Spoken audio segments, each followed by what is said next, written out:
call this meeting to order. Roll call. Carla here. Jerry here. Karen here. Kathy here. John here. Can I get a motion to approve the agenda? I'll make a motion for the agenda. I'll second. Carla. Jerry, aye. Karen I. Kathy I. John, aye. Get a motion to approve the consent agenda. I'll make a motion for the consent agenda. I'll second. Carla. Jerry, aye. Karen I. Kathy I. John, aye. Okay. We're going to open the public hearing on proposal entered into a general fund loan agreement. And before we do, I just want to read this. Anyone wishing to address the council would please step up to the podium. Each speaker shall state their name and address. Speakers will be limited to 3 minutes. All comments and questions must pertain to the topic. All questions will be written down and answered at the end of the public comments.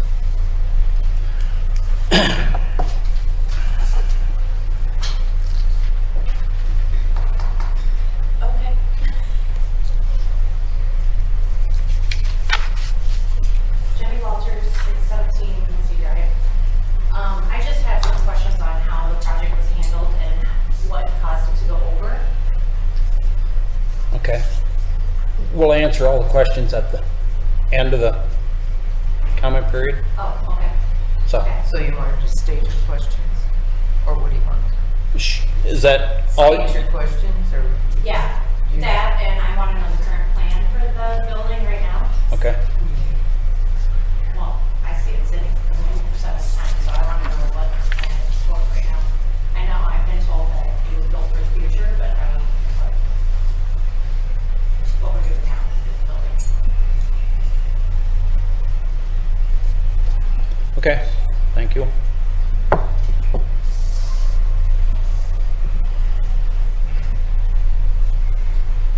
Anybody else? Gary Birds, Birds Road. I want to know how come this project wasn't put out for bid.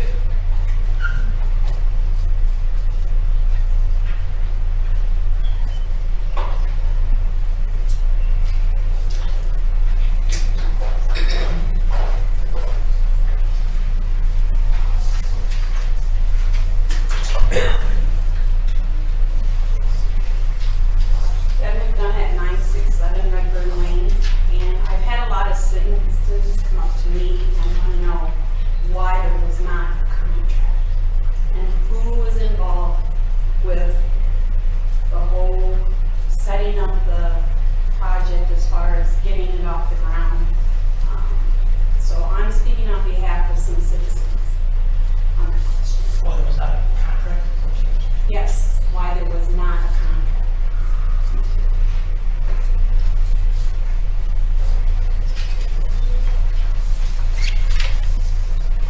Rob Getkin, Melinda Drive. I was just wondering if how the 400,000 or whatever amount it was that to one general contractor, one specific part of the building? And who was overseeing the project and how did that filter to you specifically?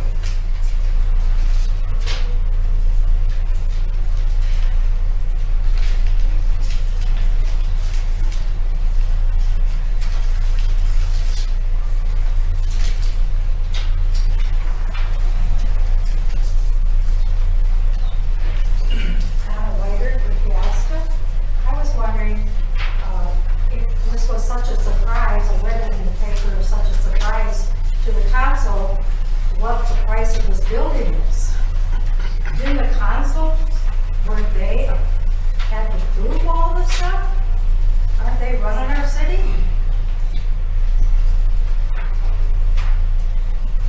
So what was the question? Why was Question this? is, the question is, how come the council didn't know? It was such a surprise. I read in the paper that you council people were surprised of what it costs for this building. Well, why wasn't the council approving?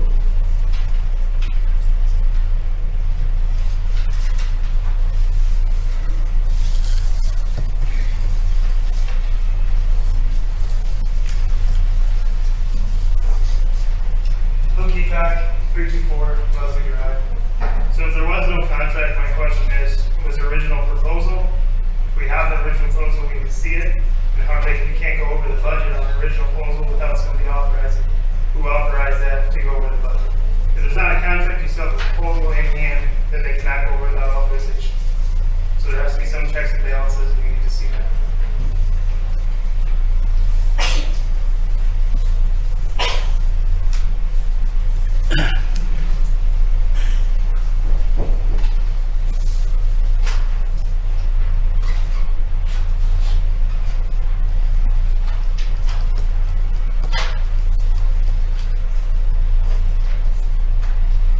Is there anyone else?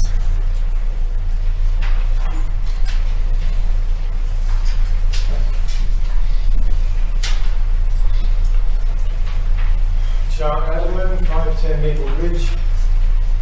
Just a comment, we're going to be spending $400,000 on a police station. We should at least be able to put a microphone in here so everybody can hear what the comments are and what the responses are.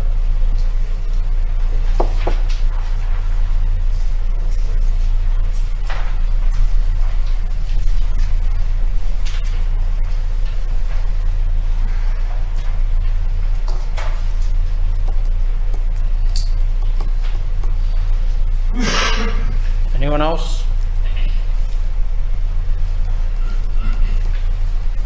I'll make a motion to close public hearing. A second. We can answer questions after. Or you want? Yeah. Well, it's questions after closed public hearing, or? Yeah. Certainly. Jerry, Karen, I. Kathy, aye. John.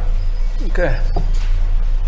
I just want to introduce myself briefly. I haven't got a chance to meet most of you, but Please speak up. Yep, my name's Whitney Bethke. I'm the new city administrator. My first day here was October 31st, so I'm kind of a baby in the position, but I've been working hard with the council too, and we've discussed a lot of these things. So I'll be, you guys can ask me questions, or I can hop into it. Hopefully we can get you guys answers to a lot of these questions. So I'm not sure how do you guys just want to go ahead and do it. I have an outline of communication that I found through minutes. Can I start with that? Okay, in January of 2016, the estimated cost was $600,000, including the lot. City had budgeted for $450, and AJ said he would assist in financing $150. And then in February of 2017, the cost went to $700,000, including, once again, including the lot. And then a month later, in March of 2017, it was $600,000, and that included the land, storm sewer, sanitary sewer, water main, the building, parking lot, driveway, floors, 2 offices, and a bathroom. And then it was discussed at that time that any other additions would be done as the need arose. And then jump ahead to 2018 was when we got a list of all the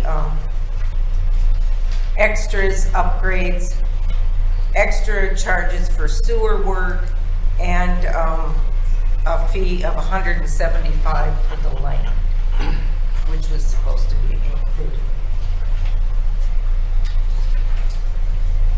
but there never was a written proposal, right? This was all verbal. Please speak up. There never was a written proposal. This is all verbal between, I believe, the police station or the police department and AJ. So I think to start to answer some of the questions, the city had been discussing for several years building a new police station. And so then at some point it was decided to move forward, not in action, that Royal Oaks, the city would buy a building from Royal Oaks.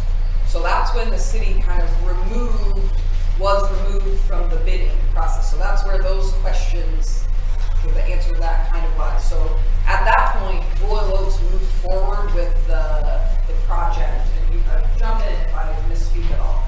So that's where then bidding and the plans kind of shifted in that direction to be, of course, I mean, the assumption was that it would be overseen by the staff and the council. And I think everyone here, we've had a lot of discussions about this, agrees at this point that communication was not great from that point going forward.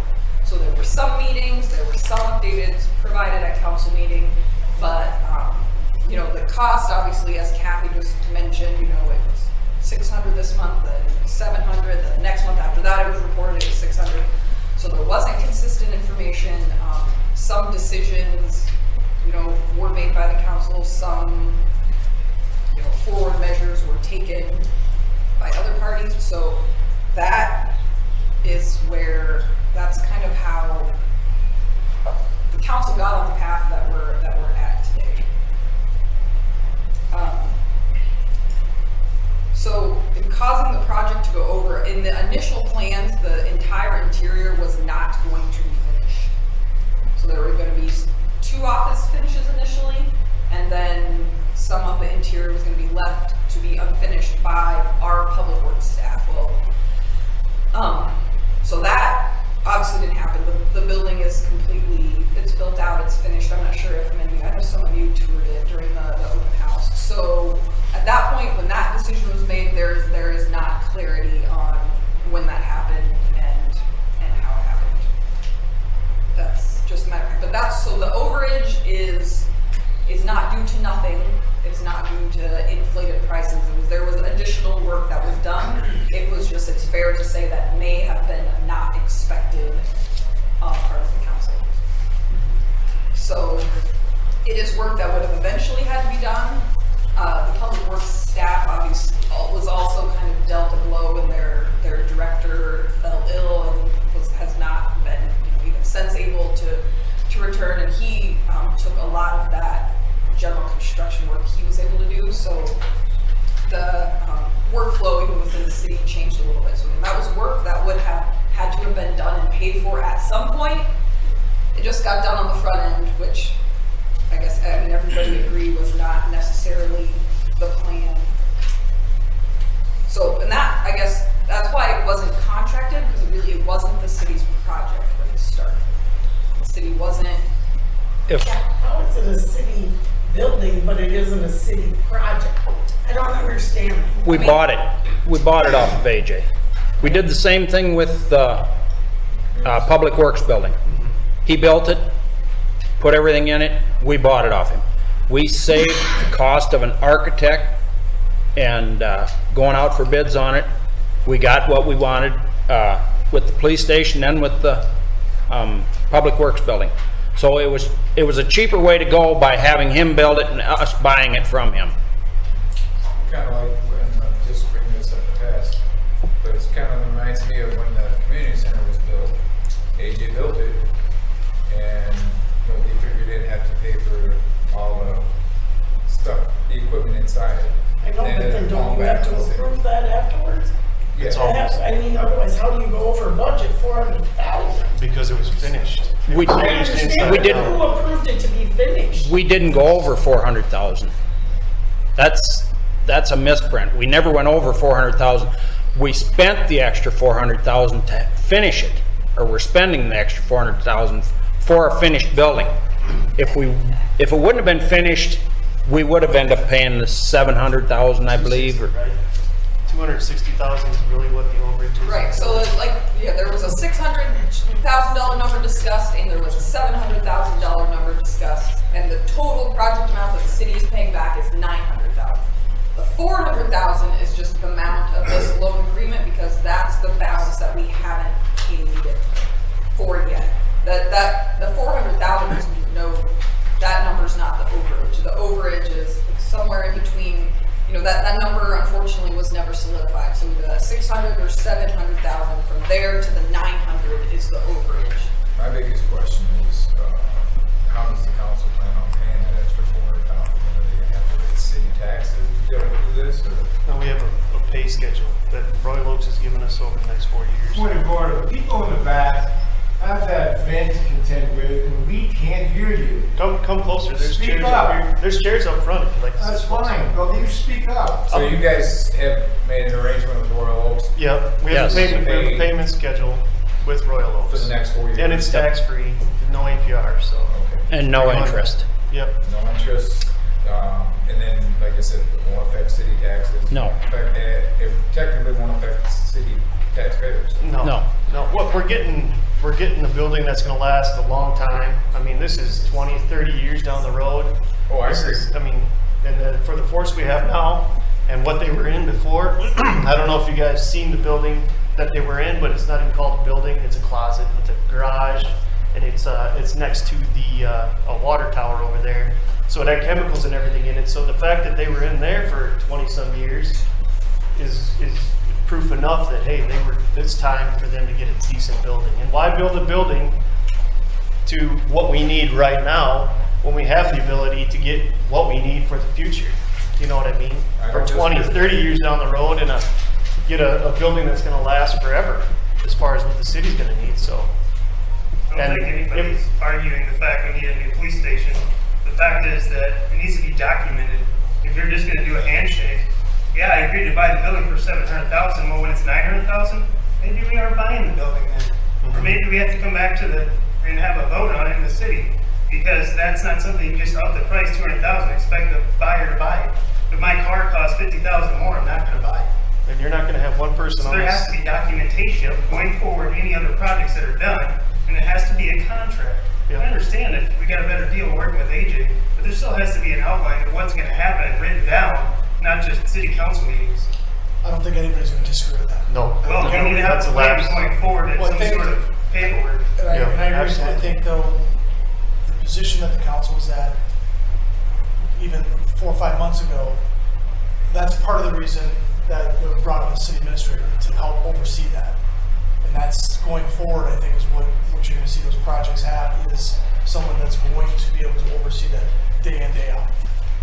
So I feel your frustration, because Well, and we're frustrated as well. I mean, the Public Works building, case in point, it was built, we paid it off, and we didn't have any issues. So we used that as a basis of what we went off of this building with, and the communication, there was a breakdown, I wouldn't even call it communication, because there was a big lapse in communication as to what was going on, where the money was going, and how deep they're gonna go into the actual building as far as finishing.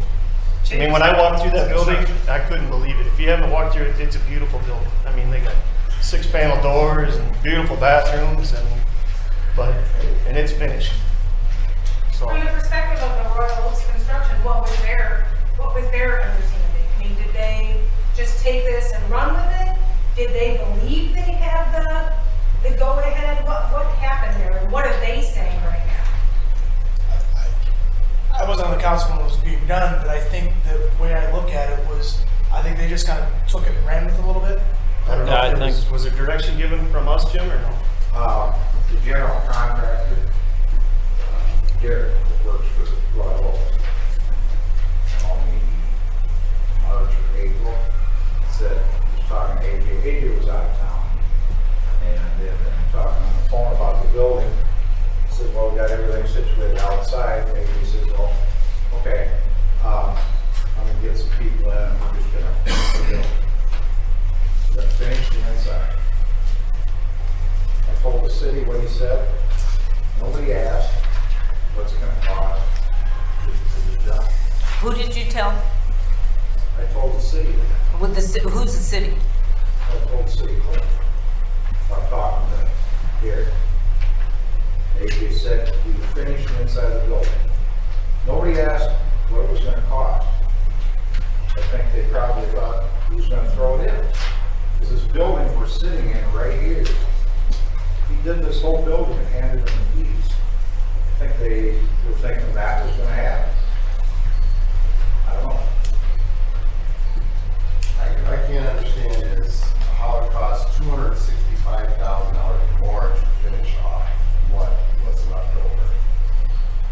I know how to do construction, stuff like that, to spend that kind of money just to finish it off for as little place as it is, that's ridiculous. And then there was a charge for the land. Yeah, I agree. Actually, there were 3 communications prior to that where people asked if the land was included in that price, and they were told every one of those times that the land was included in it. And when this came in August, that's when it was outlined that there was a charge. Who those communications said? City council. Nicole was at. Well, you got the parking lot in there. insurance. I don't think the parking lot. Parking lot was included. It was. Yep. With the street Driveway, parking lot, yes. and all the finished work outside. Yes. And whose property was it? It was AJ's. supposed to It was be. AJ's property. It still is. Yeah, we don't, technically, we don't own the building. Our police department's in it right now. And there's no insurance because we haven't got this pushed through yet. So, When, in my communication with Royal Oaks, I don't think they had, and they had a poor idea of the what it would cost as well. When those $600,000 and $700,000 numbers were based on estimates that had come in from other contractors, not the ones that actually did the job. So I think there was considerable overrun. And yeah, I mean the land, whether that was in or out and where that was in the cost schedule and the itemization, that was all not. Which kind of accounts Shouldn't that for be questioned? 200,000. It kind of accounts for the 200,000 from the 7 to the 9. Or are they just charging us that much more because we're gonna pay? Right. Doesn't that beg the question if putting it out for a competitive bid would have been better?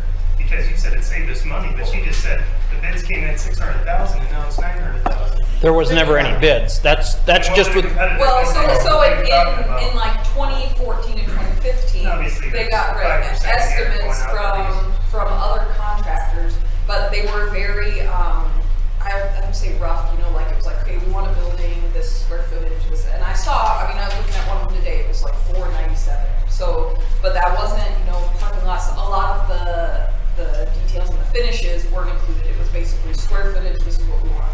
So I think when Royal Oaks was throwing out numbers, we're going to do it for this, that wasn't based on, I don't think that was based on a whole lot of anything, because, I mean, they specifically told me we didn't know how much it was going to cost. That's what they told me. there's also But a lot of electronics went into that too. Computers and wiring for the computers, So cameras. Who picked all the equipment? Who picked all the equipment? Who decided what kind of electronics were going to go in a police station? AJ just picked that, or Royal Oaks just picked that? No. That's not, the electronics is, none of that's part of. That's not. Oh, that's all separate? Oh, I'm sorry. So I that's part thought, of the final cost. No, that's separate. not the 900,000, And I can tell yeah. you, the council had these concerns, so they've had me look into, I've done a lot of other, I want to say market research, but the other police stations locally and around the state to make sure that our cost per square foot is not out of line. So Farley's a great example because they're in the process of designing a building right now. And their number came in a lot higher than they wanted to, almost $800,000. So our price per square foot, even including the land, because it's impossible to untangle where things went wrong, quite frankly, is around, it's $243 a square foot. So for commercial property, those of you, would probably know more about how appropriate that is, but compared to Farley, with even their scaled back plan, they kind of lop off the library. They're at $296 a square foot with their current estimate. North Liberty just opened bids, and they're going to have to reduce theirs by about $1 million because it came in $1 million over budget, and they're at around $304 a square foot on their scaled back plan. We also had the insurance appraisal, again, just because, they all want to feel good about what the residents are getting. And so the building itself came in, the replacement at $918, or I think $918 exactly. and those example buildings, those aren't tilt panel buildings, right? No, So they're steel. You Yeah. gotta add an extra cost for that cement building that's gonna last a lot longer than steel or stick-built buildings, so. And that is not meant to speak to the missteps in the past. I think everybody is willing, but that's for moving forward and making sure that the residents of Peosta are getting what the sales tax dollars we're using are paying for. That's why we're going down that line, just to try to make sure we really investigate that we don't pay more for something that's valued less. But all signs are pointing to that it is actually worth that value. That obviously doesn't change the fact that wasn't necessarily anticipated or expected, but the cost of the building does meet the value that it had. Again, just to chime in here, the cost of that building by the insurance company was for the building itself, not for all the materials and things that are included in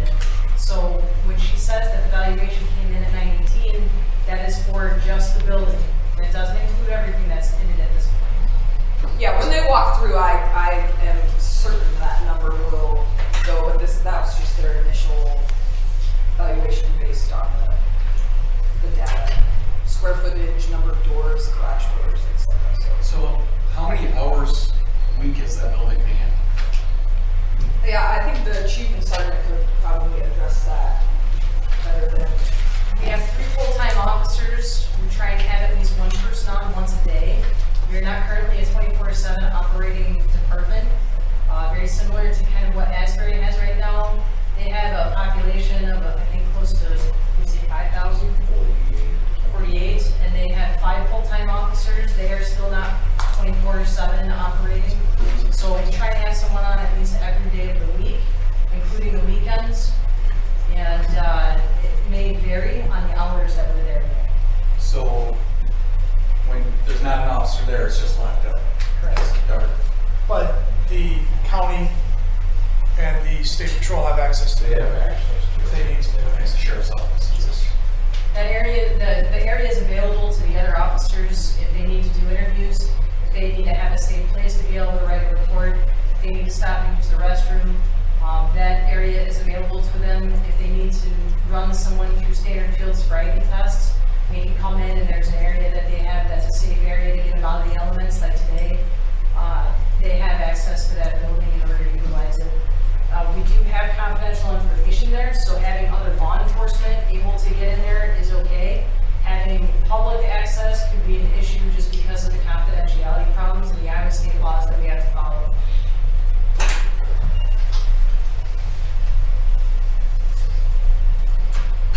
And for those of you that don't know me, I apologize, I didn't introduce myself. My name is Sergeant Nicole Minahan, and I've been in law enforcement for about 10 years. I've been with Peosta, and this will be my 6th year.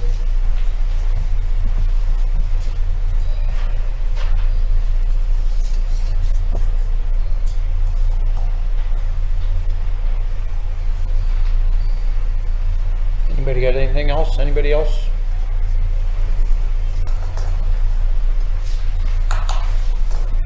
Are there plans to go back and question anything that was billed, or you're just accepting? Pretty much accepted it. I don't know what we can do. I mean, Well, clearly there's documentation that says lines have been included.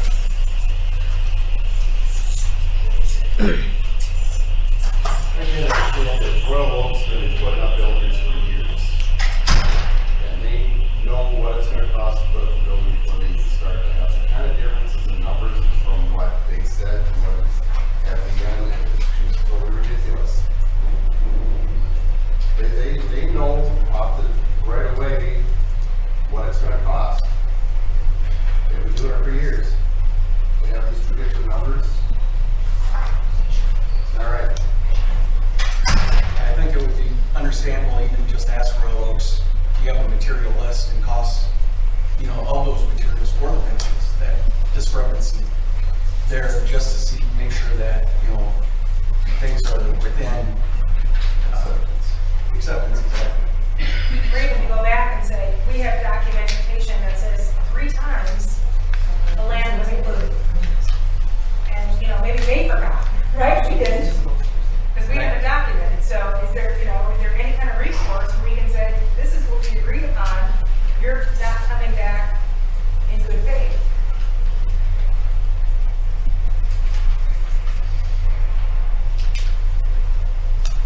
well, we do kind of take into account everything AJ has done for the city of Peosta too.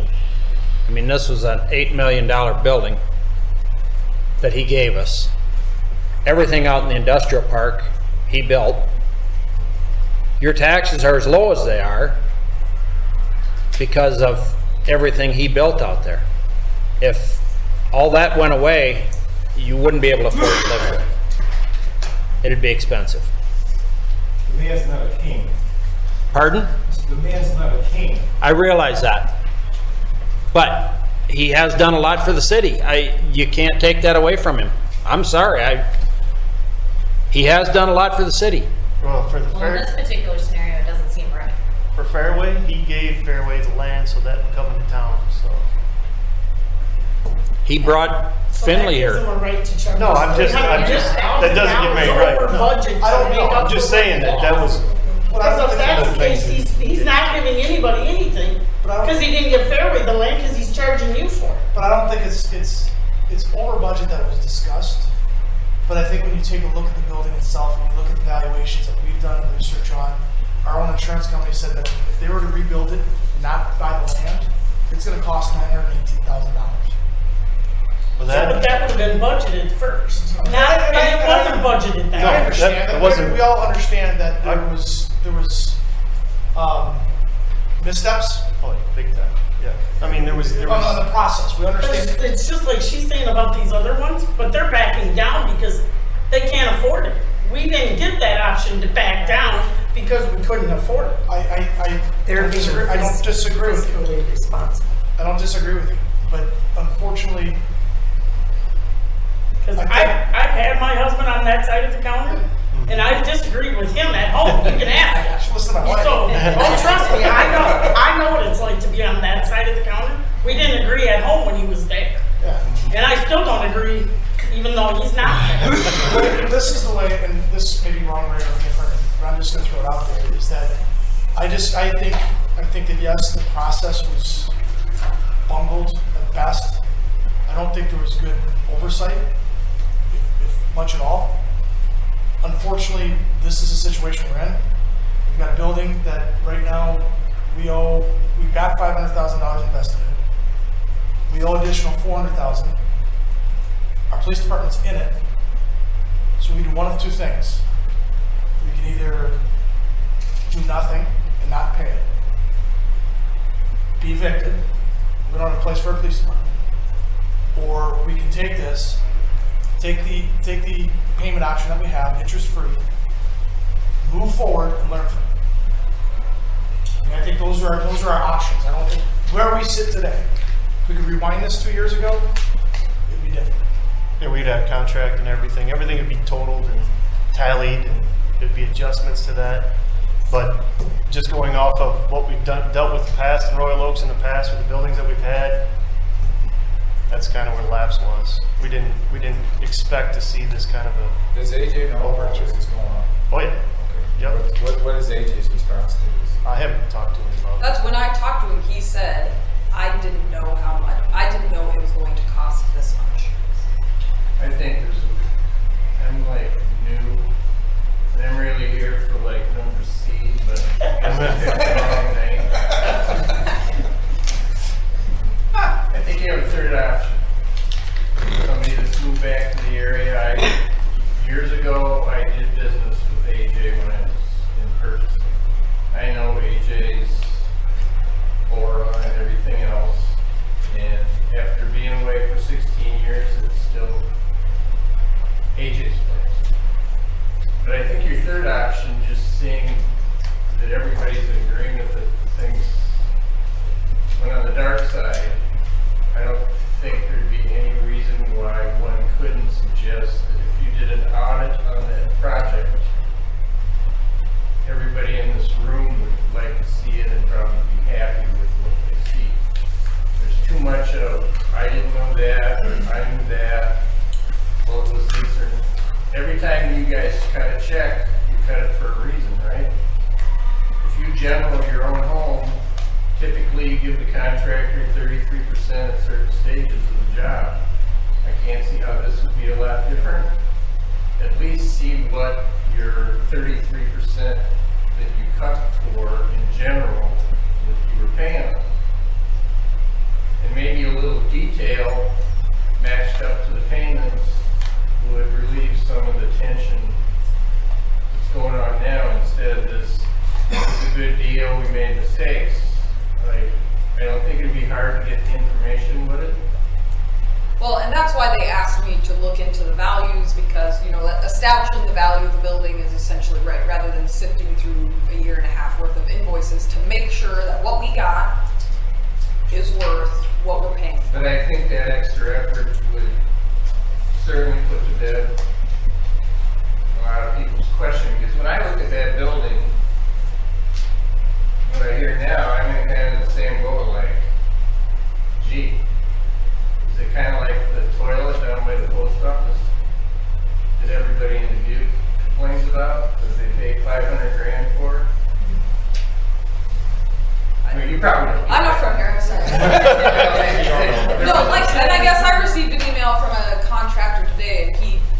I mean, his email states, I'm not surprised that building costs $900,000. I mean, that's the feedback I'm getting from the subject matter. But even for me, due diligence, man.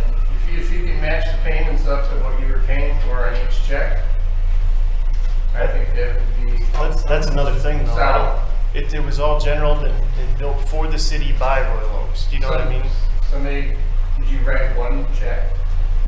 No, it's been, so there were 2 checks have been written so far. So when you're talking about that 33%, I mean, we're really not that far. Well, no, yeah, I'm saying you're on the right track. That's, I mean, we're not right on, but essentially, so this is, it's 100% complete now. And we have we would like to obviously get the building insured under our ICAP policy. So that's where we're at. Yeah, I mean, there are a number of things that we have discussed. I mean, this was, something I'm diving into, trying to pull out as many details as I can. But yeah, I mean, I think, like we've said, looking forward, I mean, we can spend a lot of time identifying what we're wrong, and we have. And I've sent a lot of pointed emails to the council, asking questions and talking about, things that I would not support in the future, and they've been really receptive, and we've had good conversations with the staff. But I just see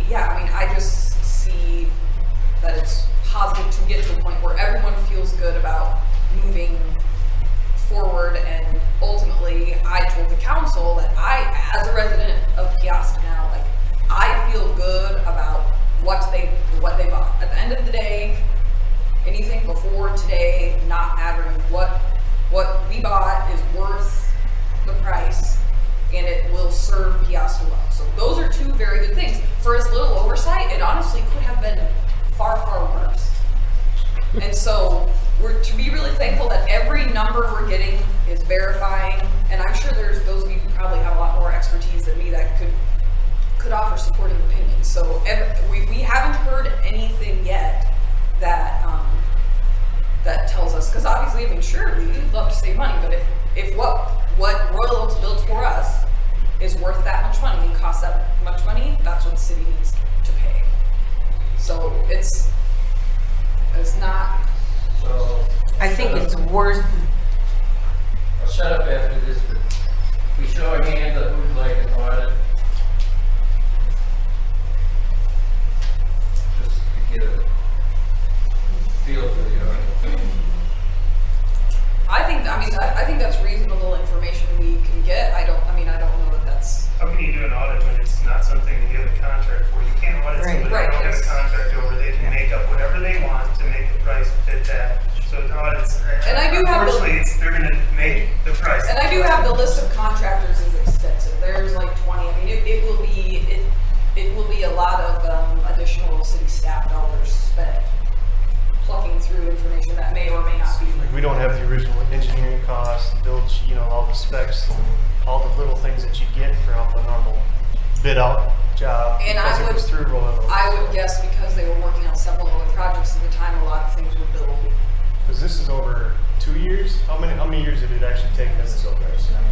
So I don't know.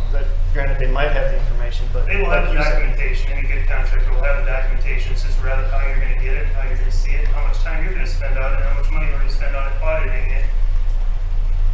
And in the end, sometimes the audit costs more than the extra would have. Unfortunately, that's how it works if you don't have a contract. And like you said, in the end, it's going to be a $900,000 building. We're going to spend the time looking into it. And I didn't mean we forgive AJ for charging, this much. I just meant that he's done a lot for the city, and he's always looking out for the city. Are there any city projects that are on the chopping block for us paying this extra money?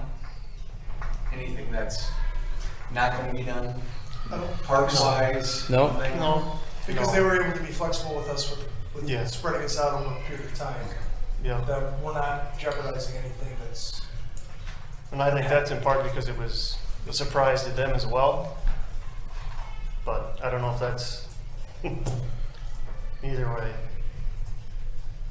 I think the attempt to try to compare what's going on here with other cities is a straw dog. because at the end of the day, we're still stuck with this bill for this palace. And somebody or somebodies on that other side of the table needs to be held to account. So please don't try to sugarcoat it. Well, you know, if you lived in Waverly, boy, they got $1.5 million. So what? We don't live in Waverly. No, but our insurance company, who's looking at that building specifically, says to rebuild that without the property, is $918,000. They're gonna put a price on what, they're gonna put the price, the valuation of that property according to what it costs. No. They have no idea. I'm in the insurance world. There's a program you put in. You fill in documentation. It's a computer program. Simple as that. You fill in the square footage, what it's made out of, the materials, everything like that, and it spits out a number. There's no busy work. There's no guesswork. It spits out a number, and that's what it's valued at. So there's no magic wand that says, I want this to be $900,000, so it's going to be $900,000. Well, somebody needs to be held to account as to why or how those numbers that you spit into your program come out that way.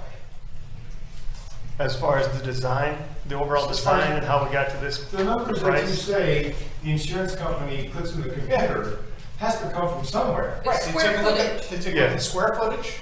Right. What it's built from. So somebody's got to be held accountable for those numbers before the insurance company gets a hold of it to say this is how much it's going to cost. Well, the square footage is what it is. It's 2,700 square feet. There's nobody's account for that. Just accountability's on the city council. I mean, everybody that was in there 2 years ago. I mean, it's our lapse of judgment, and not staying on top of it with Royal Oaks is really what it was. Lack of communication. I mean, it's an expensive lesson to learn, unfortunately. I think it's on both. It's on the council and it's on Royal Oaks. At first saying 600,000 and then jumping up and doing all the extras. And then at least it should be questioned about the land because like I said, it was stated 3 times.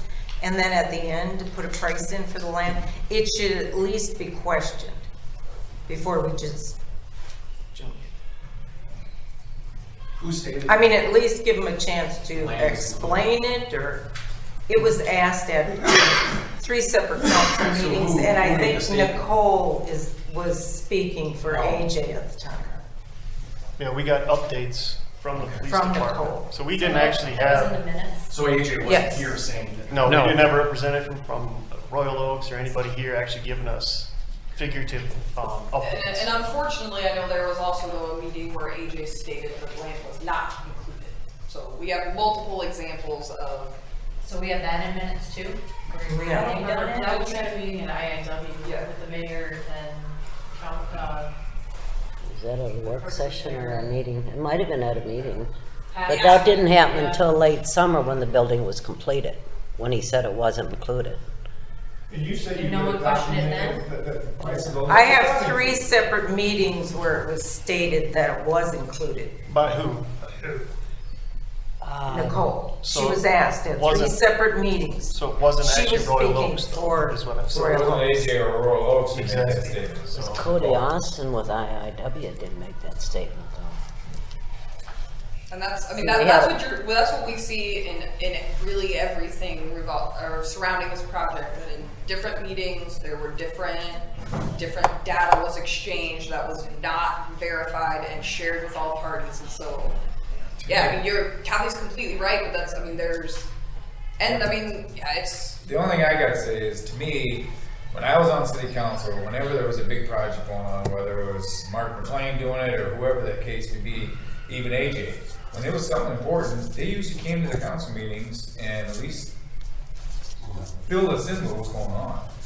And I'm not saying AJ has to be here because, you know, AJ's just the money man, you know.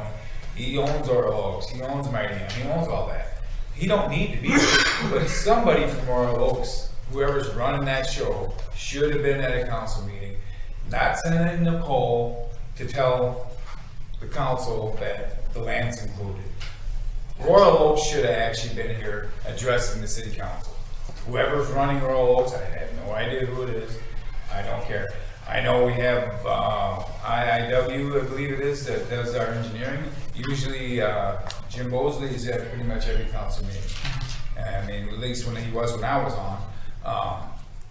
There's another person that could have helped give the information. So there could have been information given out to the right way, but it was overlooked. But IIW wasn't involved in this at all. Okay, They had so no that's what I'm involvement. saying. I mean, I don't know if Either way, Royal Oaks could have Royal came. Oaks should have been here Right, representing. I'm not saying they couldn't have. Right, but- they should have been. IIW was involved, but they were involved for the city aspect. Yeah. I think they were involved in the building portion of it for Right. Royal Oaks. With the sewer line and the engineering portion. Exactly, Yeah, but there again- but like I said, Yeah. you see what I'm saying? Absolutely. Somebody from Royal Oak should have been here at every council meeting, We should have updating, at least updating you guys. Contract. Actually, there was a Cody Austin from IIW who was here with the 600,000, and he's the one that named everything that would be included to the 600,000.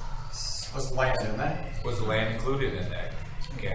Was that a Yes, meeting? Was yes. that an actual meeting? Yes. That was an actual city council meeting? Yes, and that's when the mayor said that the finishing the building would be done, would not be done right away and would be done as the need Arise. arose. And that was back in 2017. Yes. March Yes. 28th of 17. What's the date on that, Kathy? March 7th 28th. of 2017. So there was a lot. And at that time, we were under the impression that it wasn't gonna be finished on the inside. Right. That we were gonna finish it as we needed it. So who's the yes person on this whole situation? When something needed to be done, it's gonna cost more money. Who gave the okay, yeah, go ahead and do it? Nobody. Nobody asked. It was They weren't never our represented. it was never our project. I mean, it was our project, if that makes sense. It But was Royal Oaks was doing it. I don't know. Did you guys have any input? I mean, you would have been Royal Oaks told us what they were doing. you would have been the forefront of most of this all the time. Derek called me and said AJ said he's gonna finish the inside of the building. You make progress payments during construction? No. Okay. No, it The was missing only. person here right now is Royal Oaks, so I don't, why is there not a representative here, which is arguing their side? Answering the question. That's when the have There would have been a good taken the person to have. responsibility of coming and trying to help us understand from your perspective what happened. Is there a possibility that maybe in a couple of council meetings, maybe have somebody here to help, or at least get some input, so the people, the public at least understand what's going on a little better? Answer the questions that you guys asked, and we have. Yeah. I mean, I know the city built, you know, the original building was the city's idea to build it. AJ said that, yes, he'll build it for us. We don't take possession until it's done, and that's when the city buys it. So once, and AJ basically did the same thing with this But building. is that why you finished it, so we had to pay for it? No, he did. I'm not sure why he did that. I believe they finished it because they thought it was the best and actually the more cost effective to finish it now when they were on site. I think that. They didn't tell me that. I gather from the conversations and how things sometimes go is what they determined was best is what they went ahead and did without council approval, which was not correct. But At the end of the day, we would have still had to pay to finish it. Right. Pay for it now. And we Pay intended, for it later. we intended to have Pat Simon do it. Okay. Pat fell ill, that was the end of that. So we were gonna have to hire contractors to come in and finish that. So, So any way you look at it, it would have been either done now by AJ and his crew, or a year from now, 2 years from now, whenever we need the more space, we could finish more stuff. right. You know, the money would have been spent, but there again, we could have also had a couple of different bids too. But it's But not. it is what it is. but Yeah, I don't think it's costing us any more this way than it would have Not to, according to what she's saying, because if you delay look at it. square footage, I mean, I was just listening to the 3 different bids there. I mean, we You were don't know definitely the about cheapest. Well, I mean, just going off of other. But I mean, 243 is ours, right? I don't, yeah, 243 per square foot Right. for commercial. Compared to 304 for North Liberty. Yep, and 296 is what Farley was looking at. So. But I mean, I I understand that, but I mean, yeah, we could have maybe got a little cheaper, you know, having somebody else do the interior part of it. You don't know, you know, it's too late to know that now because it's done, you know, but. I can, from coming from the outside and talking to, I mean, I've talked to each of the council members and the mayor individually. I've talked to Royal Oak staff. I've talked to our staff. the intent, there was no ill will.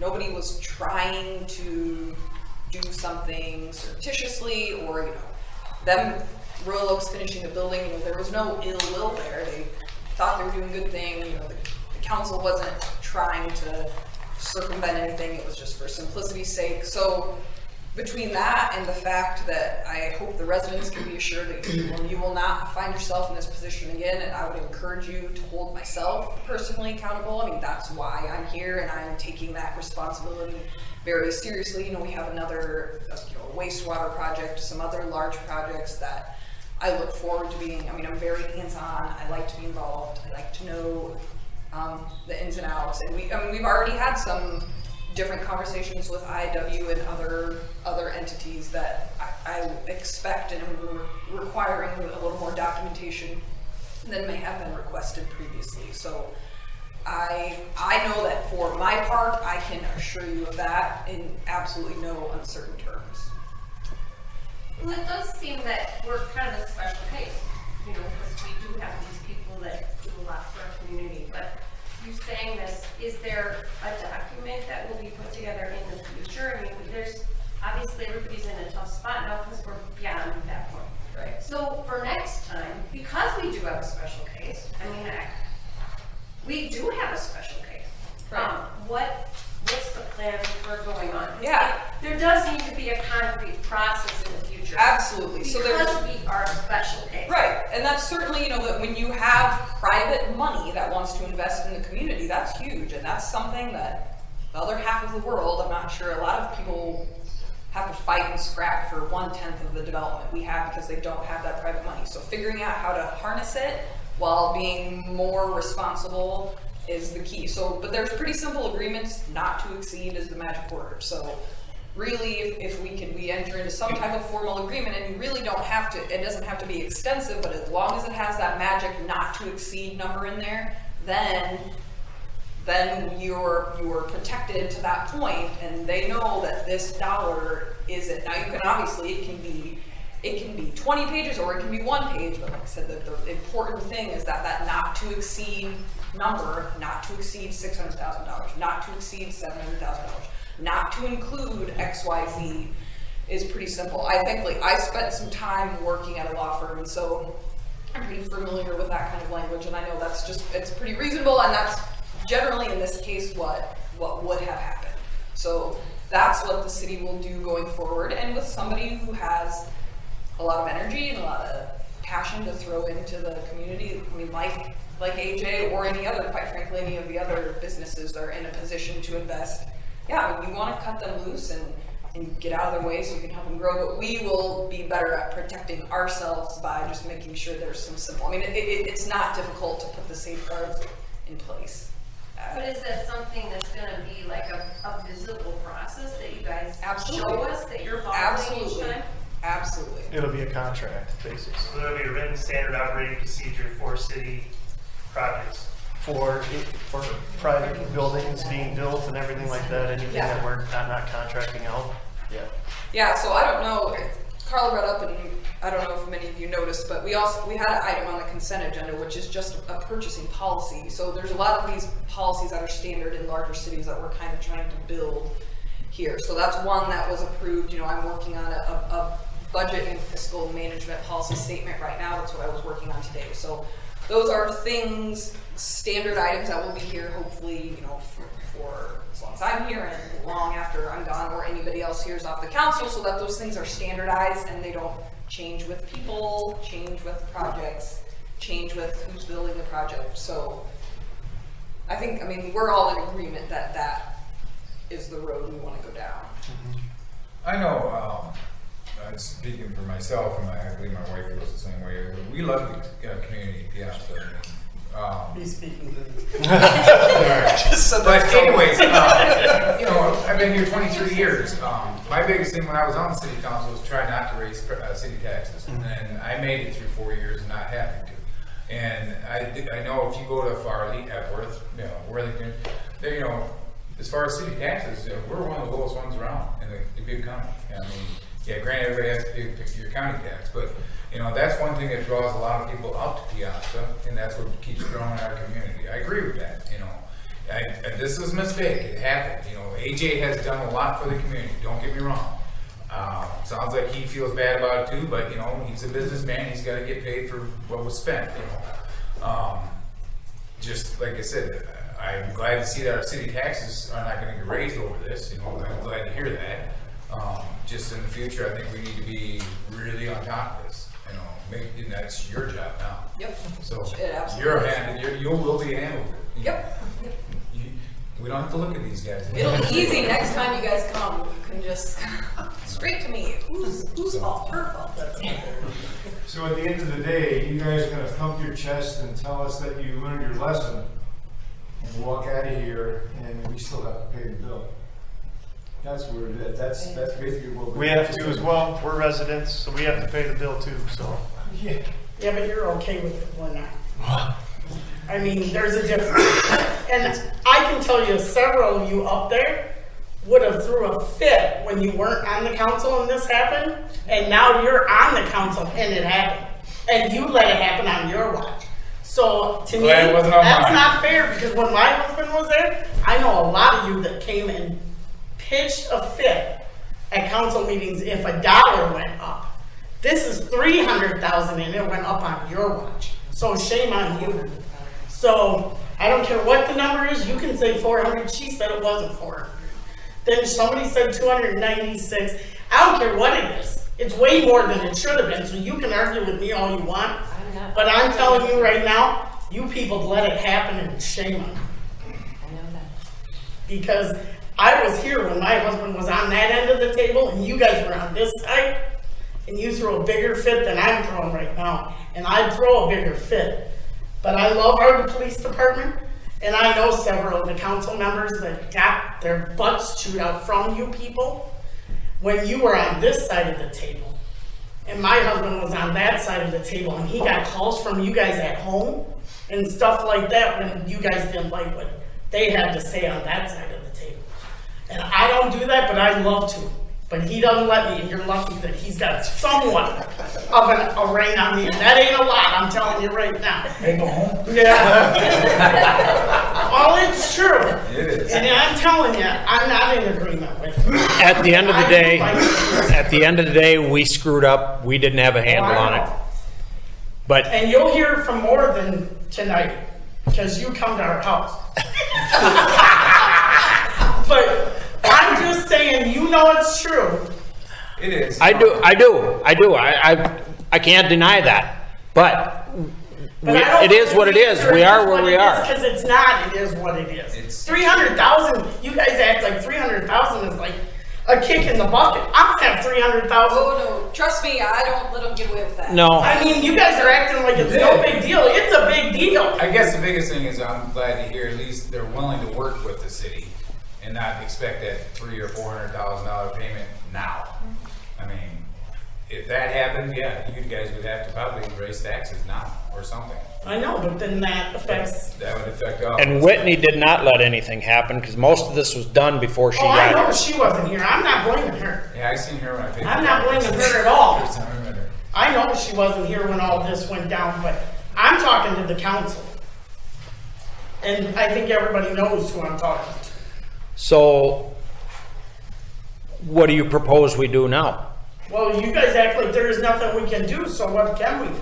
I mean, it's The only option to me, here's your only option. You're either gonna pay the $400,000 and keep our police department and we own it, or we find another building to put our police department back in. And I'm gonna tell you right now, Jerry's very right. I've been in that police station up there as a council member and as a friend of Jim Riley, and when you walked in that old building, all you smelled was chemicals. And I don't know how they did it for as many years as they did.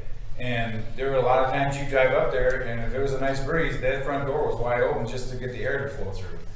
I mean, That isn't part of the problem. It's, you know, it's a horse apiece. You know, either you're going to pay the $400,000, which if you're asking my opinion, yeah, I think we should, you know, pay it as long as it's over a 4-year period. You know, it's not going to affect the taxpayers' money as far as, you know, raising taxes. Or we just let HA have his building back and we don't have a police department again.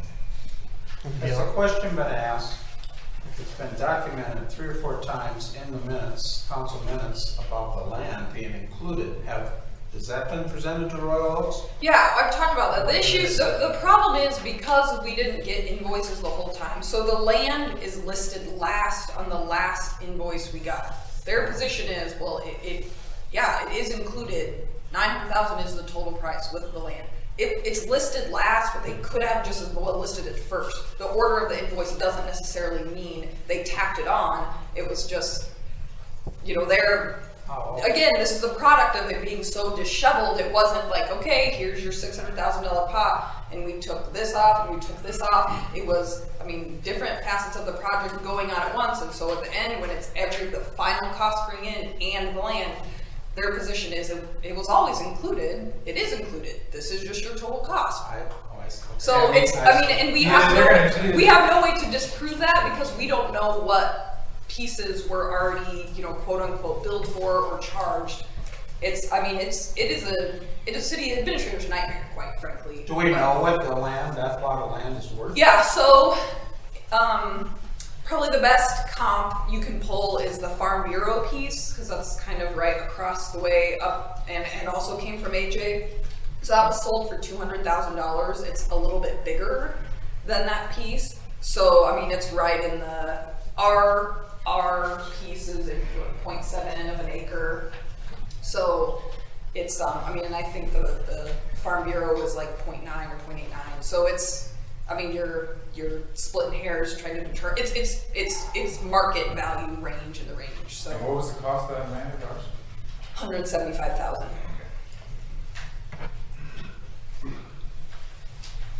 So I mean,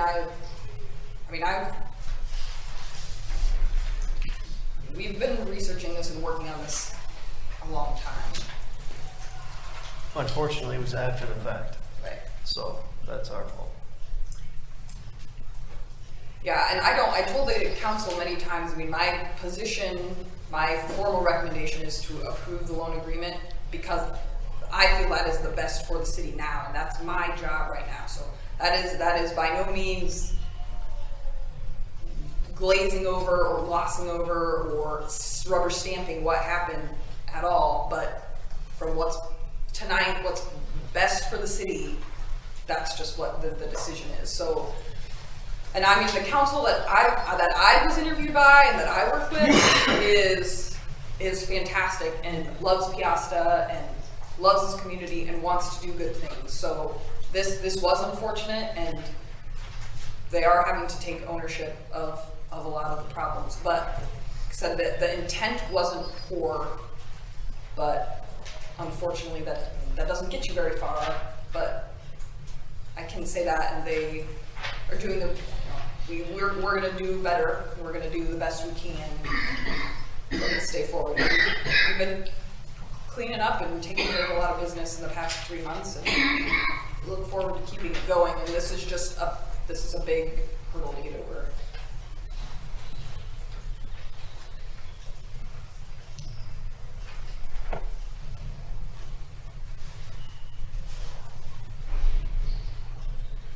Number C.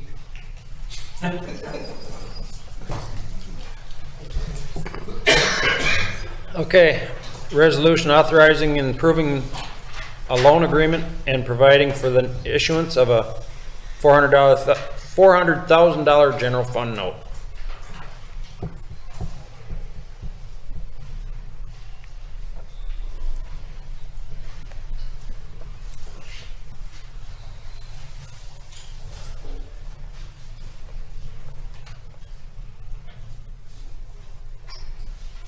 That is resolution 2019-7.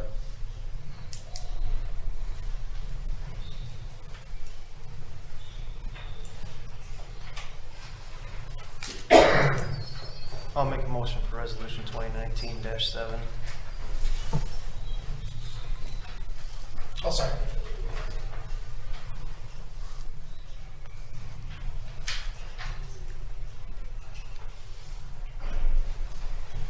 Carla, aye. Jerry, aye. Karen, aye. Kathy, nay. John, aye. Okay.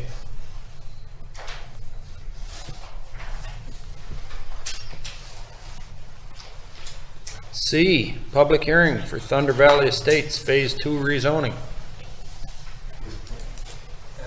Jim Kirk, Angela Jean Circle. Oh, hey.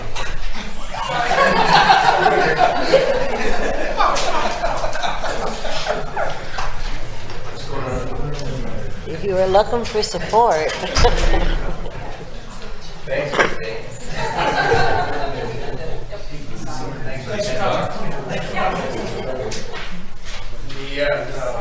This is phase 2, so this is the cornfield, right? To the To the east. Yep. The east, yes. I'm not sure this is when you question it, but when you offer the rezoning of residential, do you have to have a lot of detail on what they're going to do with the land? Or you just say, okay, you're going to build houses? Because when phase 1 was okay for residential, I'm not sure if everybody looked at where the water goes. Actual runoff water, you mean? Well, yeah. Storm sewer runoff.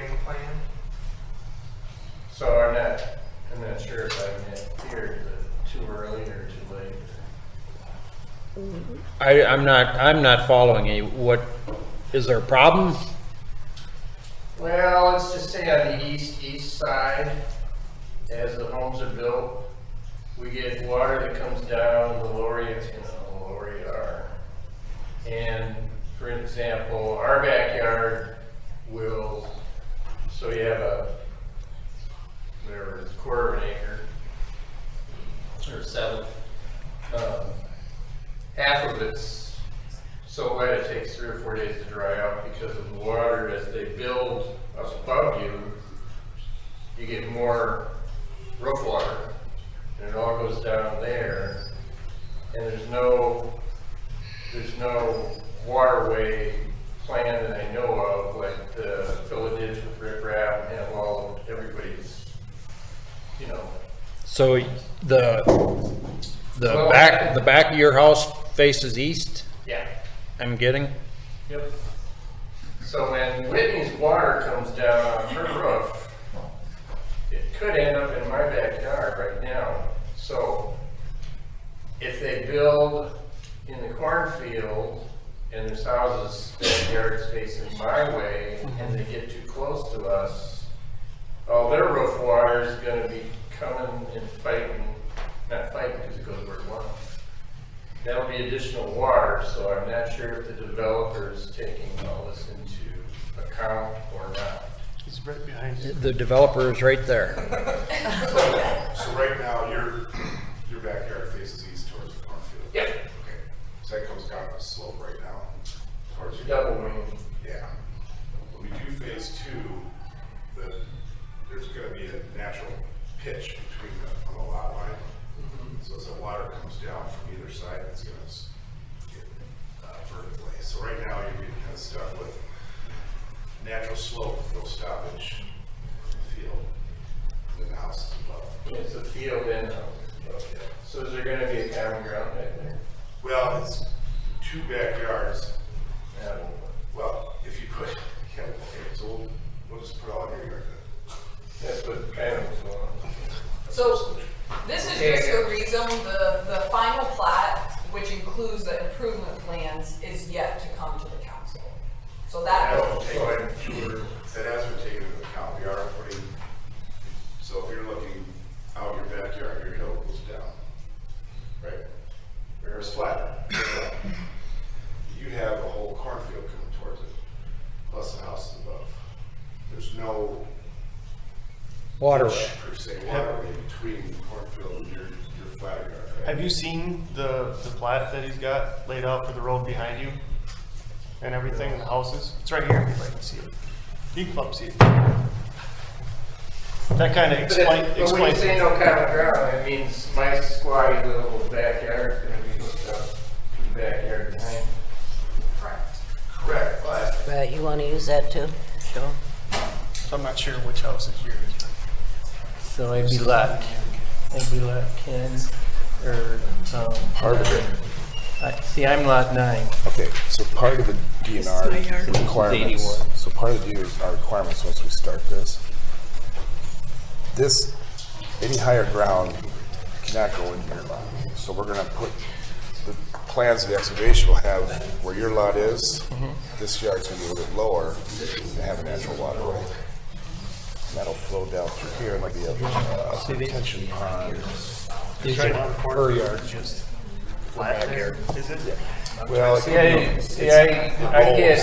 get, actually, there's a sanitary sewer sticking out of the ground over here that is way higher than where we are right now. And way higher than the street. Way higher than even here. But it's over here. Yeah. So this grade has to be up to So that's sanitary sewer. So the city required us to put that higher because that's just a stub out. Yeah. So when we go to the next phase, that will no longer, that will be underground. But right now, so if I'm in lot 9, No, right? those are hers. There's 9. They're building on 8. Both the same. And it's not so much the cornfield now as there's a bump here, right around here, right around where that, and lower than that storm sewer stub out. That actually more goes like that than down at us. And the cornfield down where I'm at isn't a problem at all.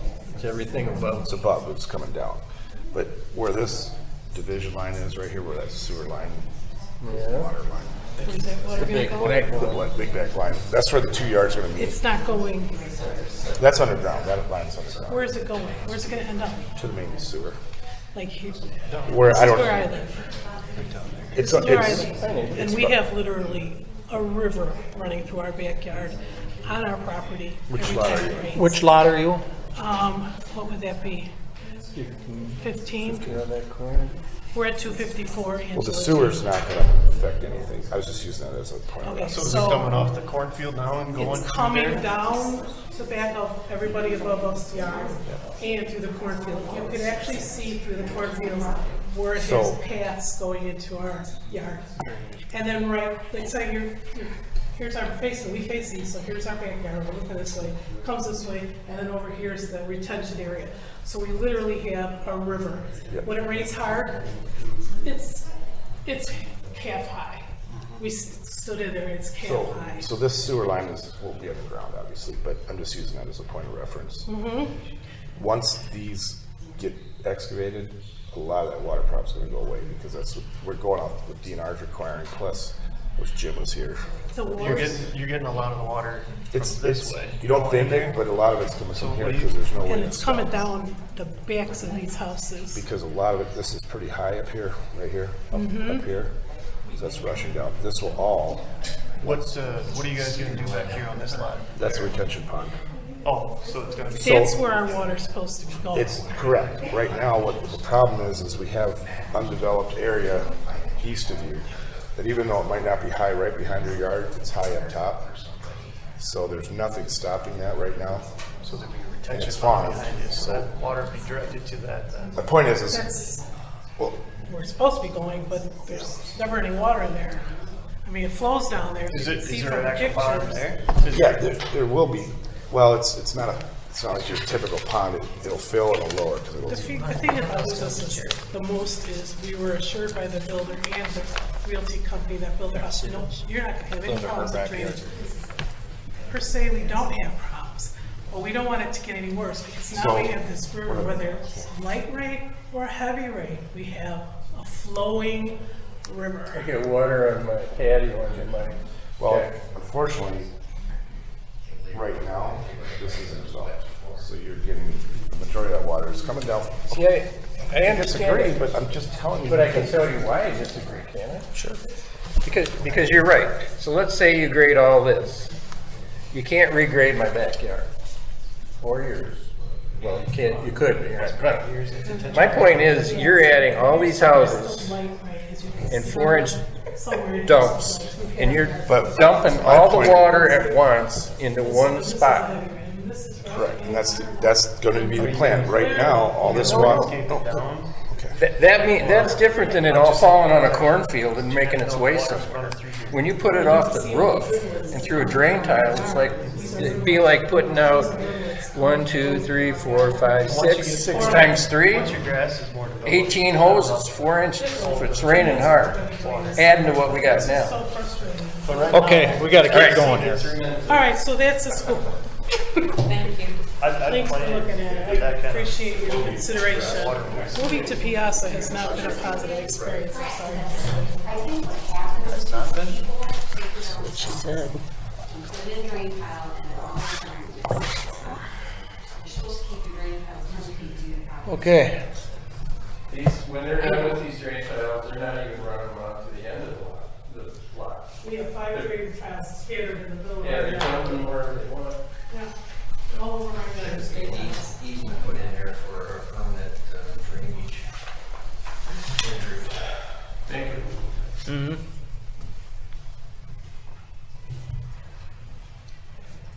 Any more questions? I'll make a motion to close the public hearing. Oh, sorry. Jerry, aye. Karen, I. Kathy, aye. John. Okay, what's the ordinance number, Karen? 01. Okay, ordinance 2019-01, an ordinance incorporating changes into the zoning ordinance of the city of Peosta, Iowa. First reading. First.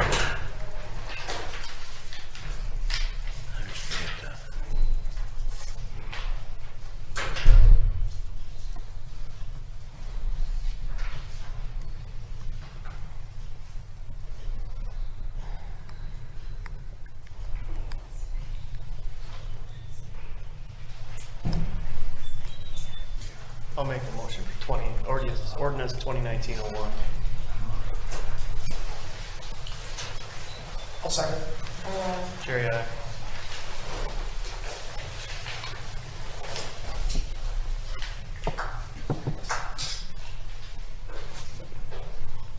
Karen, I. Kathy, aye. John, aye.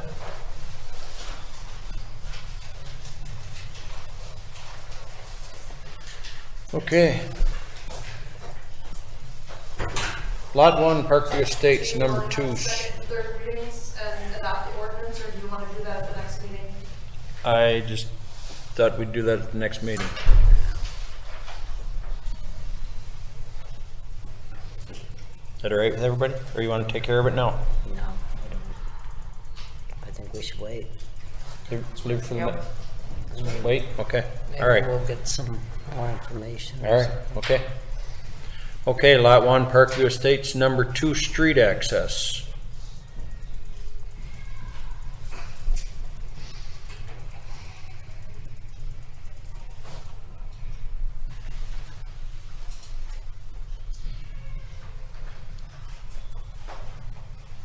I think Mr. Miller requested to be on the agenda. Right. Do you want to address the council? Yes, please. Oh. Yep. I wasn't sure. Yeah. I was waiting for you to ask. I'm sorry. Sure. What I've done is we've had a plan drawn for that particular lot. And if I got here a little bit earlier, I got this up here on the table, but at any rate, you'll understand why I have this in a moment. Thank you.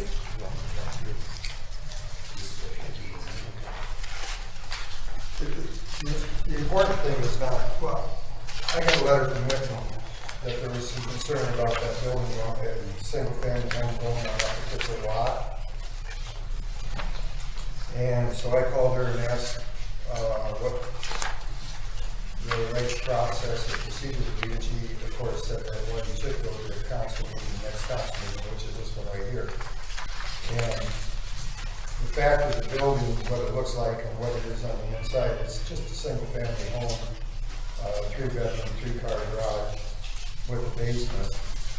I don't think that was that's not the important part of this. I think the important part was the access onto Burns Road. So the last 2 pages, if you go to them, it's an aerial view of where the access would come out onto Burgess Road, which is about 175 feet from the intersection of, I guess they call it Bellow Drive and Burgess Road. It's to the east of what, I don't know how familiar everybody might be of that property up there, but it's to the east of the the street lamp that's there. And then on the last page, if you look at that, that's a view that is further out, and it shows how, in fact, I guess, but there's a lot of homes that are a lot closer to the, on Birds Road, the access to their access to Birds Road, and then to that intersection, the other ones to the south of Bellow, they're right on the corner as far as is concerned, where the driveway enters into the street from that intersection. So my argument on it, of course, is that I'm a great distance away further than everybody else, not everybody, but several of the folks that have homes up there. And I think in the letter from Whitney, it was mentioned there was some concern over there being some safety issues. And I'm like, what safety issues? So that's why I'm here. Because that piece of property, something should be placed on it that would be advantageous to the city. It shouldn't be just left vacant. I think our main concern was it was so close to that intersection. And we already, like you mentioned, we already have it, driveways coming out on there, and Birds Road is such a busy road that we wanted to limit the amount of access or entrance off of it. So by you building now, maybe we'd have an input to turn it around and come off Bellow versus off Birds, since it's not constructed yet. Since Bellow is still a busy road, but it's not Birds Road. I don't know if you had access. Terry, the problem with coming off of Bellow Drive is the steepness of the bank and what would require a driveway that would be too undesirably steep to get into a garage. Functionally doesn't work. I mean, it's a natural flow to come out onto Birds Drive and not to try and go up a hill from Bellow. And at the same time, it keeps it the same distance from the intersection. If the intersection is a problem, I do know that Birds is more heavily traveled than Bellow. Especially around that one corner there, the school buses and everything. That's true. That's the thing, that's gonna have to be widened at some point. You may not have to do it right away, but at some point, we're gonna have to widen that area. I don't think there's any way around it. And that would put any home closer yet. I mean, would it be, I'm just looking at your floor plan here, throwing this against the wall, see if it sticks, but would it be a possibility of making the garage lower? You have a walkout there, and make, or not a walkout, it's an exposed basement, you know what I mean? Having it so it's not such a steep driveway, having it, and have taller walls on the side of your garage. I guess, Jerry, you do anything you want to do, but when you design and construct a building, you try and make it most usable and feasible for the person that ends up being the homeowner. What happens if you lower a driveway coming off of Bellow to service the house, what happens is then right away you have internal steps. The garage. Much not desired, like 4 or 5 feet of steps. Okay, whereas if you come off the street from level, from up above, you end up with a 0 step into the garage, from the garage to the house, into the house from outside. It becomes handicap accessible. It becomes a sellable house. It becomes non-sellable, and I will not build a house that has a driveway coming off Bellow. That's impossible. It's impossible because it becomes so non-desirable. Functionally doesn't work.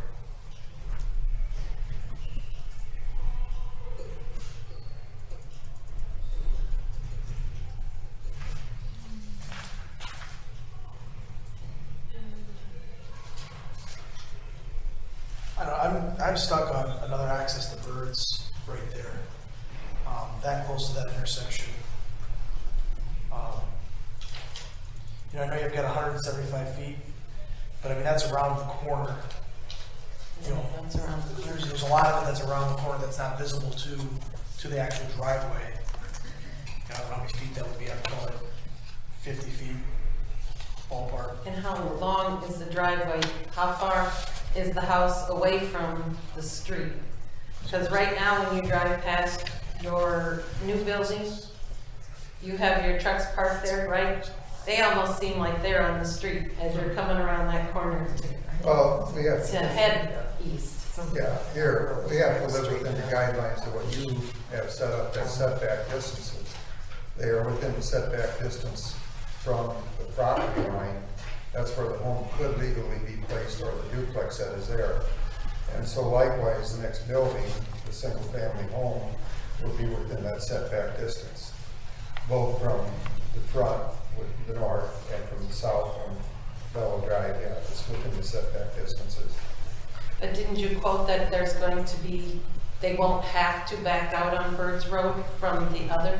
Nor would they have to here, unlike the driveways that are across the street, and are much, much closer.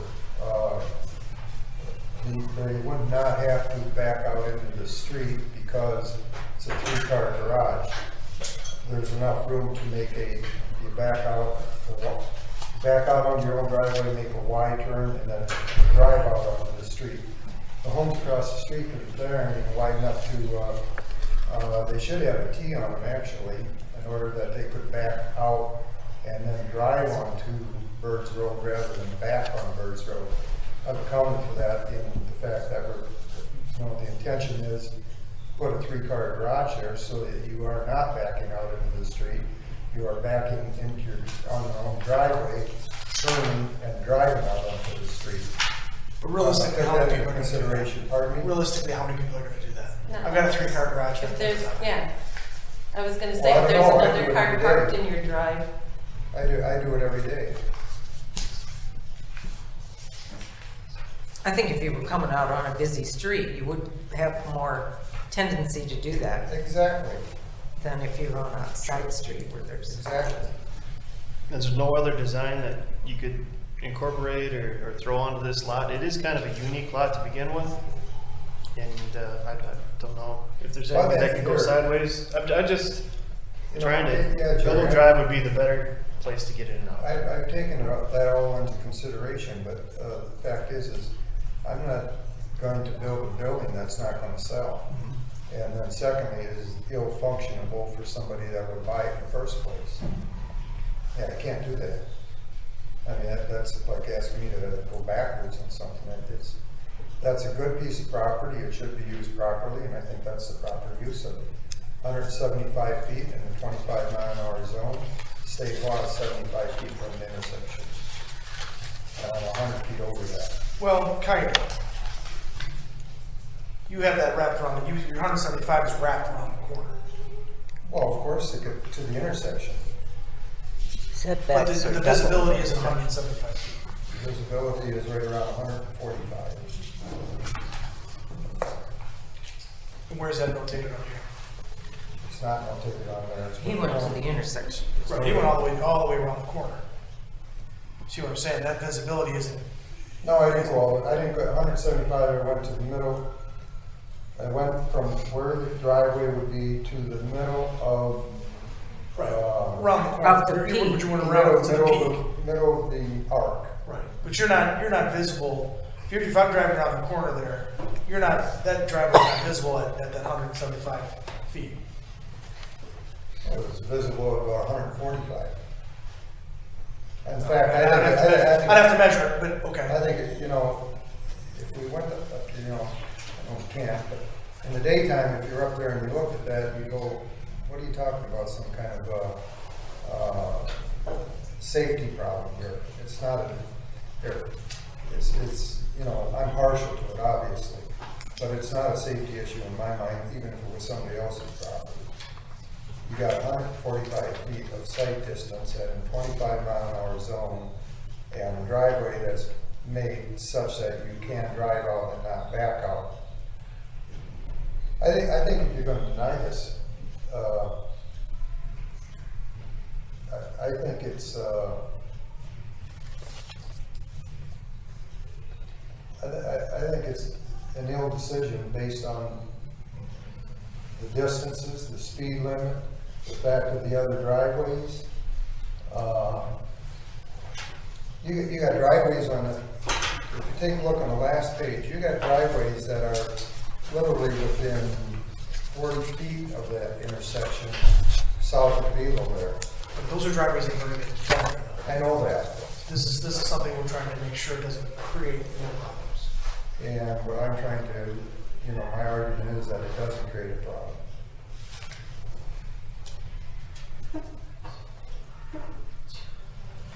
Has planning and zoning reviewed this? Not a building permit. No, they reviewed the plat that added it as a separate lot. Just the lot, not an actual currently plan and everything.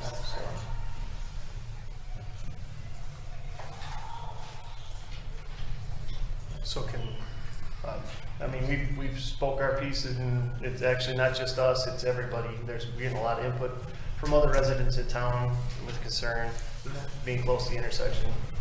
So, do we move forward with planning and zoning and see what they think of it and then go from there, or what? Yeah, I mean, I guess at which point, I don't know if Mr. Miller wants to submit something, or I mean, if we just, I mean, technically right now, there's not an action item.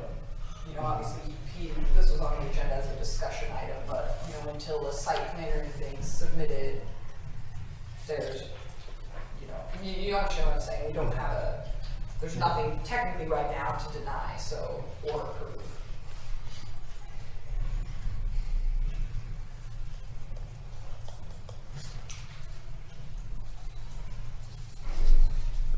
I wouldn't be here arguing it if I thought it was a safety issue. I honestly, I do not agree with that whatsoever. If that is the only... Do you want to take it back to them and ask them what they... Oh, planning and zoning? Yeah. Whatever the necessary process is, I don't have a problem. That would be, I don't know, that would be the next. I don't have a problem with any of that, but, And then would we take their recommendation? Yeah, Is they that what would, they would actually go and they'd have all these figures as far as setbacks off the corner and everything, right? And you guys would take that all into consideration as far as water zoning. if you want, I'll do some more measurements and get some exact. Because it just looks like the drawing you're showing us here is not to scale for the other houses. No, but the distances are correct. Yeah. The actual distance that, where the access comes in. I think during the daytime, well, not only for you guys, but maybe for planning and zoning, to take a look at that, to go to that intersection and look how far the light pole is away from the intersection. This driveway is on the east side of the light pole. I mean, it's real easy to tell the light pole is standing there, okay? It's a long ways. I mean, maybe you don't have a judgment of what 145 or 175 feet is, but when you drive to the intersection and you look at the distance, so, from that intersection to the light pole, you're gonna go, what's the problem? The other lot isn't on here though, right? The other house is not. The duplex? Is it on the map? Now, this was an aerial I got off of Google, okay? And I did not draw the duplex on there, but it is to the east, obviously, of where this building is set. Property setbacks are 6 feet. I always go 1 foot more than that, so side yard, side yard, lot lines. So where the present building that we're building up there is, it would be 14 feet between the two buildings. So they're 7 foot and 7 foot from the property line, 1 foot more than the 6. And that does put the building, the new single-family home does put the building where it is drawn and the driveway where it is proposed to be. I just didn't put the other building on there. I could have drawn it in, but I didn't. The aerial doesn't have it. The aerial is older than the start of the house up there. Has the police department looked at this as far as safety? That's a No, good we haven't point. seen any of that documentation. You want to take a look at it? So the duplex entrance is then an additional one, correct? I'm sorry. Is on, yeah, it'd be right there. The duplex It's just to the already east of it. seems too close to the corner, duplex in is my right. eyes when I'm driving. Okay. Because like I said, you had your trucks parked there the other day when I went by, and it just seemed like Oh, you're it was thinking- so close to the street. Oh, you're talking, yeah, Carver, you're talking about distance to the street, not distance from the intersection. Both, because I'm around that corner, and it was like I was already on top of that driveway.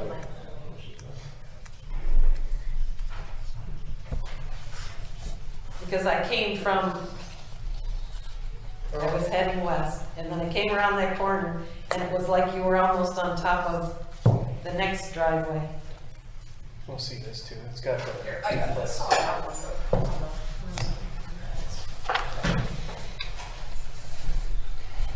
What do you got, Jerry?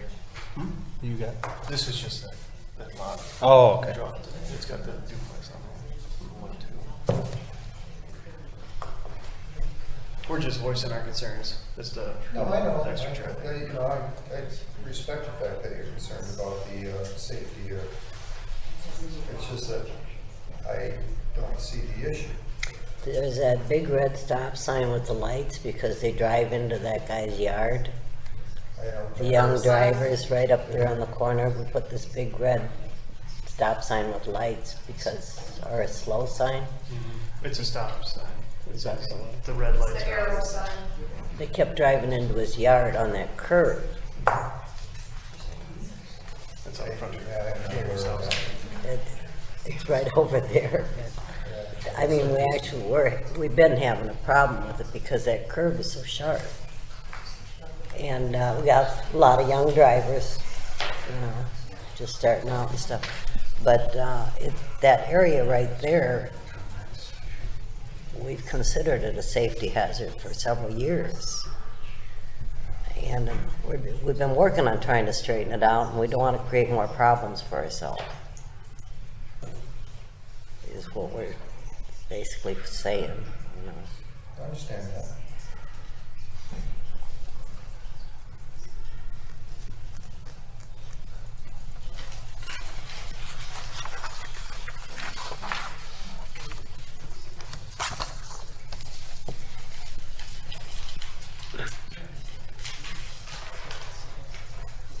Okay, so we can't take any action on this tonight anyway, so it's gotta go to planning and zoning for them to look at That's it. the next step. I just would like to hear what the police department says too. It doesn't have to be tonight, just what their concerns are, if there's any concern for them. We can get that information in planning and zoning as well. Right, exactly. I think some of this stuff is actually to see it in daytime, but realize the driveway is to the east of the land. Right. That's there. When you look at it on paper, it's different than standing out there in daylight, okay? Absolutely. Well, we'll all have time before the next meeting, or before planning and zoning gets to it. We'll have time to drive by and look at it too, so. Okay. Actually, this is a bigger place than I thought. I'd like to take a look at it. Do you see the concern I have? Less footage. Yeah, I think my concern would be if someone was exiting from the driveway and didn't realize someone was coming around the corner already, the visibility of that, and something happening in that road. Let me make just another point about this. The traffic headed west is obviously going to be going either the speed limit or more as they approach the intersection. If you're headed west from Cox Spring Road as such, okay, they're already going to be going the speed limit. You come up to this intersection, I don't care how you enter to the intersection of Bellow and Birds, you've got to stop. It's a four-way stop. So when you start to head east, headed towards Dubuque, you obviously are not going 25 miles an hour because your car got to start at 0. Right. And You may be at 25 by the time you get 175 feet, I don't know. But you're not going the speed, the real problem is on the north side of the road, not on the south side. The north side of Birds Road. My concern is though, is when you're taking that intersection and you're heading, say, that way, right? Yes. You're taking that corner. Yes. I know when I take that corner, I'm Yes. concerned about hitting that curb. My eyes, raw right are different, aren't necessarily in front of me. I'm making sure I'm not hitting that curb because that's so sharp. That's what I'm saying, that's my concern, that's my Let concern. me say something to you about that, John. You're not going very fast when you go around the corner, are you? There you go. So But my eyes that aren't was- focused that ahead, was my my eyes aren't exact focused point. ahead. Pardon me? My eyes aren't focused necessarily ahead. Right, so that was my exact point. It's gonna take you some time to get up to 25. Plenty enough time to see 145 feet to a driveway that is a single family home, where you don't have multiple cars coming out. You have a 3-car garage, but they're not all 3 coming out at the same time. Do you have any stakes or anything approximately where that driveway is gonna be? Well, it's just to the east of that lamp, right? Yeah, the lamppost, Larry, is actually the best indicator. Because it looks where like the right here, it's maybe driveway 5 feet to the east of it or something. comes out. Yeah, to the east of that. But as far as stakes, no, it's all sort of tore up and snow and ice and everything Yeah, else that's okay. going on right now. I didn't know if maybe you had something in there or not. That's fine. Everybody can drive by it between now and when we meet again and look at it and see what we've got there. They should Yeah. do the same thing. Yeah. Yeah. So. Okay. All right. Thank you, guys. Thank you, Gary. Yeah. Okay. Resolution 2019-8. Resolution to approve the City of Peosta signing the Brownsfield Coalition Memorandum of Agreement.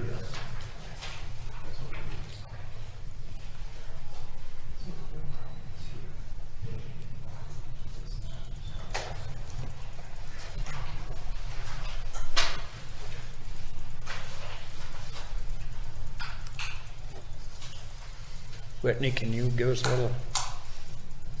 Yes, this is, the note here included does a pretty good job. So ECA, I mean, they do a lot of grant management work.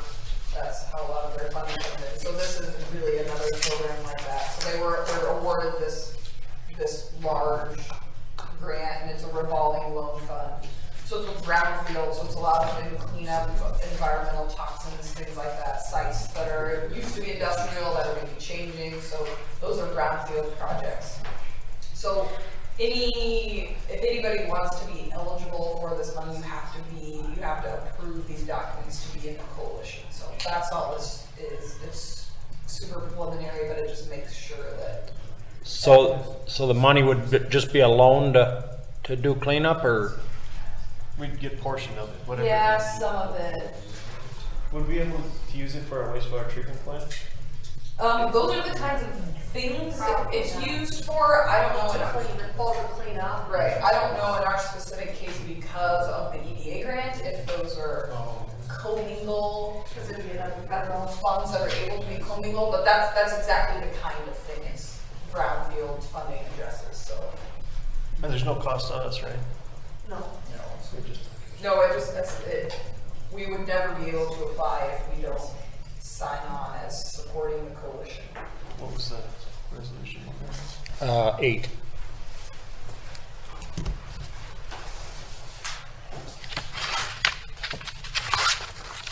Nobody has any more questions. I'll make a motion for resolution 2019-08. I'll second it, Carla. Jerry, aye. Karen, I. Kathy. John, Okay, resolution 2019-9. Resolution authorizing budgetary transfers for the fiscal year ending June 30th, 2019.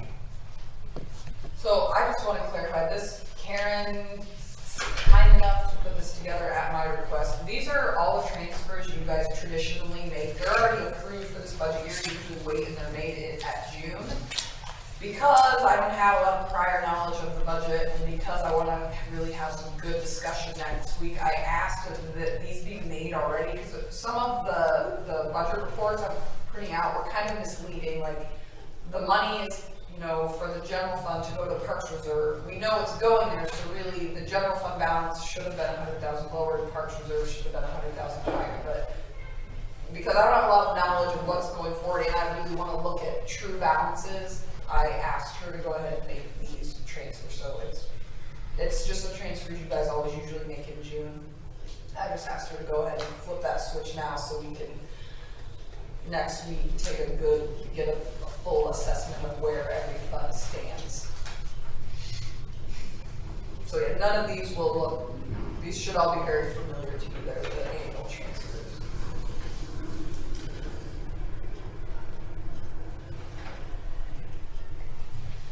I'll make a motion on resolution 2019 authorize budgetary transfers for fiscal year ended June 30th, 19. I'll second. Gary, aye. Karen, I. Kathy, aye. John, aye. Okay.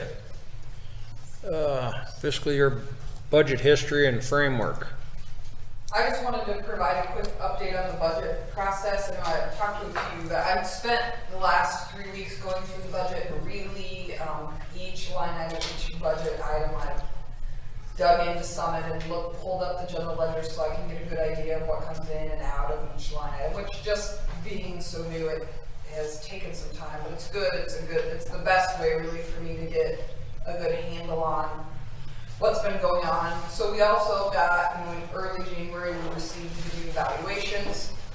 So I just included those as expected. There was the most substantial increase was in the residential. Those figures all in there. Obviously, all classes saw an increase.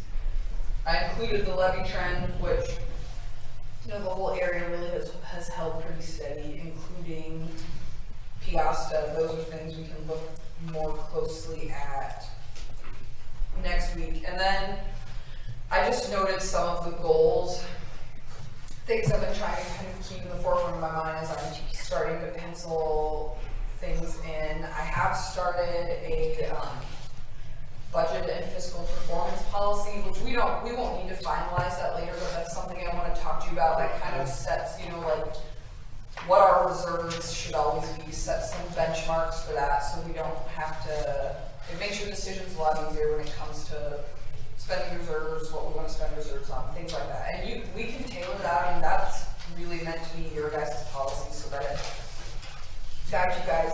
I'm integrating the feedback that I got from the CIP, which we'll also finish next week. We're continuing to keep parks initiatives as a priority. We also want to try to financially prepare for some of the larger projects coming down, specifically the wastewater project and any future acquisitions or large development projects. We certainly want to maintain those reserve thresholds, and it's just a goal of mine to make sure that this budget really reflects your guys' priorities. One thing I want to touch on briefly was the backfill. I know there was an article in the team about that. Obviously, this is nothing new to you guys. I know Dubuque is planning to budget.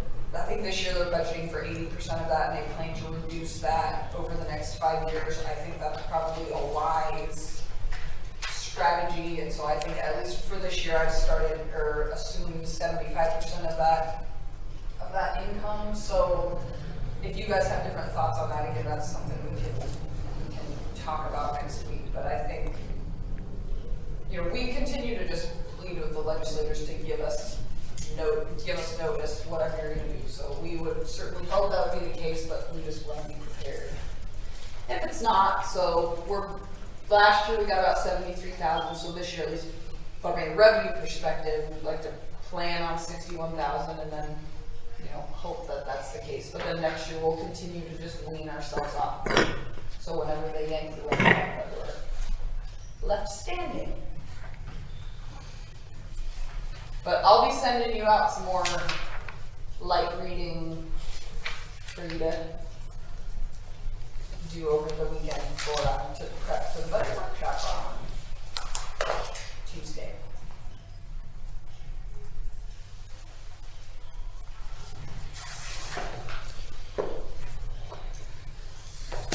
else? Citizen comment? Yeah, I'd like to thank the council for taking ownership of their part of that little fiasco with the police station down there. I mean, you guys were put in a position where you got maybe taken advantage of. So I mean, you gotta just move on. Yep. I'm sure Whitney will help you with that, and won't make so there won't be so much pressure in the future on items like that. Great. I would like to comment a little bit on the Birds Road accesses. I think the council is right to be hesitant on where they allow accesses on Birds Road because of there's two roads in Peosta, Peosta Street and Birds Road. It's got, 90% of the traffic or whatever. Anyway, and if the city would look forward down the road, if they ever have to put in like left turn lanes in widening Birds Road, then you're really going to be in a pinch if you have a house sitting that close to the street.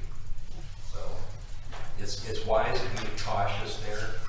I was told that the duplex that was put in and granted an easement or a driveway on Birds Road did not go through the proper channels. It did not get approved by the planning and zoning. It got ramrodded through the council. So that's just something I heard on the street. So I just caution you to do what you need to do to look down the road for safety and for possible widening of Birds Road someday.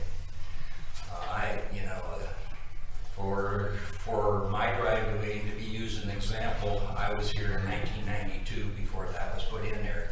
And when I round that corner, I have to go very slow and make sure that car doesn't, if I create a space and that car hits the accelerator, I'm going to get rear-ended trying to make a left-hand turn. So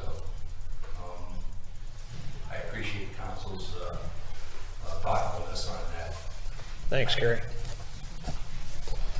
Anybody else? I do have something more. I've been working with the Westlake High School about the service day. Everything's going great. We got some great projects planned for them. They're going to work in the park. They're actually probably going to paint. They're going to start a mural on one of the walls downstairs, and each year our department's going to add on to it. Oh, okay. We're also going to get a free library, and there's a couple other projects that they're going to do for us. One thing that Jake Feldman, who's the principal at the high school, is going to be coming out to each one of the communities, the city council, basically ask for some funding to help fund for the transportation, just things like that to help offset their costs. I don't think he's asking for a lot. I mean, he probably between $500 to $1,000 to help offset that. Just something to kind of keep on our radar. Okay.